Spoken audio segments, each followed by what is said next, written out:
America and Israel కలిసి ఒక్కసారిగా Iran పైన దాడి చేసింది. నంబర్ ఆఫ్ మిసైల్స్ తో అటాక్ చేసింది ఇరాన్ ని. దీనికి అమెరికా పెట్టిన పేరు ఆపరేషన్ ఎపిక్ ఫ్యూరీ. ఈ ఆపరేషన్ ఎపిక్ ఫ్యూరీలో ఇరాన్ లో మెయిన్ గా టార్గెట్ చేసింది 3 పర్సన్స్ పైన. ఒకటి ఇరాన్ యొక్క సుప్రీం లీడర్ అయిన హైతుల్లా అలీ ఖమేనీ, అండ్ ఇంకొకరు ఇరాన్ యొక్క డిఫెన్స్ మినిస్టర్, అండ్ ఇంకొకరు వచ్చి ఐఆర్జీసీ యొక్క సుప్రీం లీడర్. ఐఆర్జీసీ అనేది ఒక ఆర్గనైజేషన్.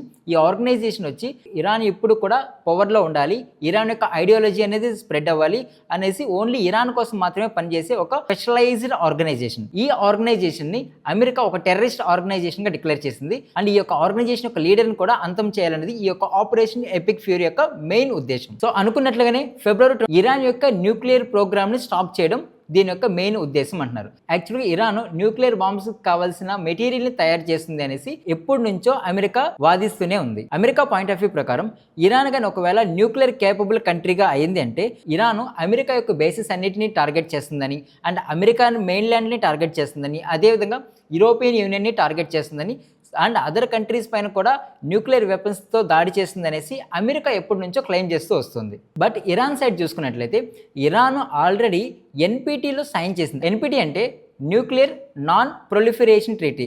సో సింపుల్గా చెప్పాలంటే ఏ కంట్రీ అయితే ఈ ట్రీటీలో సైన్ చేస్తుంటుందో ఆ కంట్రీ న్యూక్లియర్ వెపన్స్ని ఎటువంటి మాస్ డిస్ట్రక్షన్స్కి పాల్పడకూడదు.